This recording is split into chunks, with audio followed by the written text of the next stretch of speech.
Better sleep. That's what we're after, right? And we've got some really interesting stuff from Strength by Fitness, some real insights to help us actually get that good sleep. I think it's so cool how much there is to learn about sleep. It seems so simple, but it's actually really complex. Yeah, totally. And we're going to uncover some of that complexity today. We've got all kinds of tips and tricks, even some surprising stuff about coffee and alcohol and how those things can actually, affect our sleep. Oh, yeah. You might end up changing your whole evening routine by the end of this deep dive. Maybe so, maybe so. But let's start with something that Strength by Fitness talks about a lot, which is morning sunlight. They say 10 to 50 minutes of just natural daylight, like early in the day, can make a big difference. What's the thinking behind that? Why is that so important? Well, it's all about that internal clock.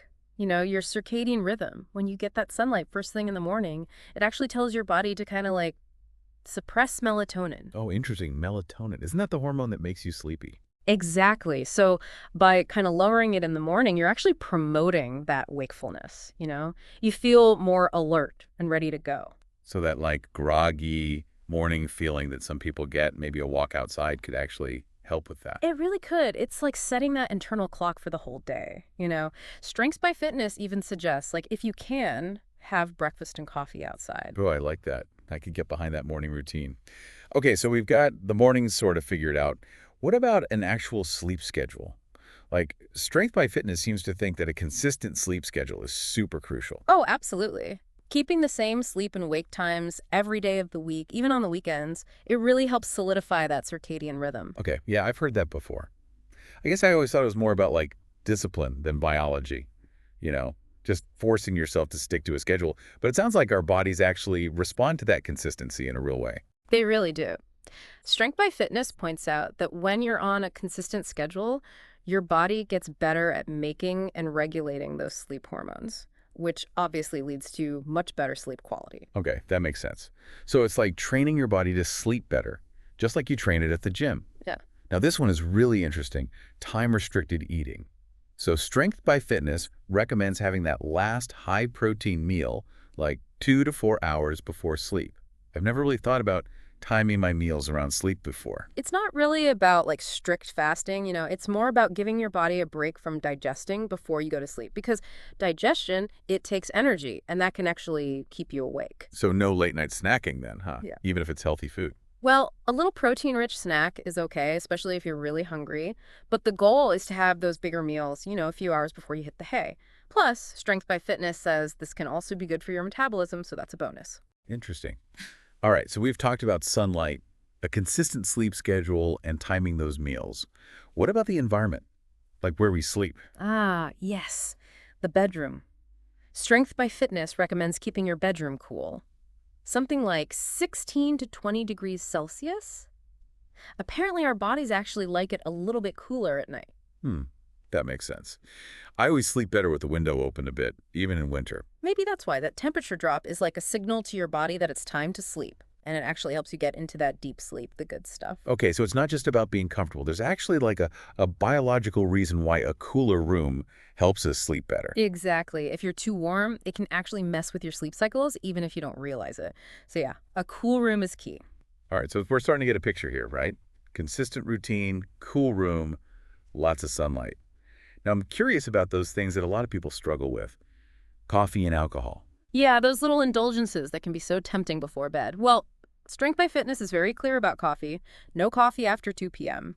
Ideally, they say you want to finish it by 9 a.m. Whoa, okay, 9 a.m., that's pretty early. I definitely enjoy a cup of coffee after dinner sometimes. Yeah. So what's the reasoning behind that? Why so strict? Remember that circadian rhythm we talked about? Well, caffeine kind of messes with a neurotransmitter called adenosine, which is what makes you feel sleepy. So when you drink caffeine later in the day, it interferes with that adenosine buildup and basically delays your body's natural sleep signals. So even if I feel like I can fall asleep easily after afternoon coffee, my sleep quality might actually be suffering. Yeah, that's right. You might not notice it at first, but over time, that messed up adenosine can really lead to poor sleep. It's all about understanding how those things, affect us from the inside out. Wow, okay. Food for thought. So Uh-oh. early coffee is the way to go. What about alcohol? Well, that nightcap might seem relaxing, but Strength by Fitness says it actually harms your sleep quality in the long run. Alcohol makes you drowsy at first, but then later in the night, it disrupts those sleep cycles and prevents you from getting to those deeper, more restorative stages. So even if you fall asleep easily after a drink, you're not really getting that quality rest. Exactly. It's kind of like a sleep saboteur disguised as a friend. Wow, this is all super interesting. So early coffee, no late night drinks, and prioritize those healthy habits. That seems to be the message here, right? It's about understanding when and how to enjoy certain things so that they don't interfere with our sleep. That's a great way to put it. It's about making informed choices that actually align with your sleep goals. But it's interesting how Strength by Fitness talks about focusing on good habits instead of obsessing over those sleep trackers. Yeah, I've heard that too. It seems like too much information can sometimes just lead to anxiety. Totally. They say that all that checking your sleep data, it can actually create more stress, which ironically just makes your sleep worse. Right. Makes sense. So what's the alternative? Just go by how we feel. That's a great place to start. Pay attention to your energy levels throughout the day. Notice how easily you fall asleep and how you wake up. Those are your natural indicators. I like that. Tuning into our bodies instead of just relying on technology, this is really making me rethink my approach to sleep. It's all about finding that balance, Yeah. knowledge and intuition. Yeah, I like that. Okay, so we've covered a lot of ground here. Morning sunlight, consistent sleep schedule, time-restricted eating, a cool bedroom, and being mindful of those coffee and alcohol habits. And it's fascinating how Strength by Fitness ties these sleep habits into like a bigger picture of well-being. Yeah, totally. It's not just about getting enough sleep, but making those hours really count. Right. They talk about how good sleep can impact so many things, like your energy levels, your mood, even how well you think. Oh, absolutely. When I'm well rested, I feel like I can tackle anything. But when I haven't slept well, Yeah. well, let's just say it's not pretty. It's like you're investing in your health from the inside out. And the cool thing is, it doesn't have to be these huge changes. Strength by Fitness is all about those small, consistent things that add up over time. I like that. It feels more doable. It's not about being perfect, but making little choices every day to support good sleep and good health overall. Exactly. And the more we know about the science, the better we can tailor our habits, right? Speaking of science, Strength by Fitness mentions high-protein, high-satiety foods. Is there a connection there between what we eat and how we sleep? That's a really interesting question. They don't go into a ton of detail in this particular article, but it's definitely worth exploring. Yeah.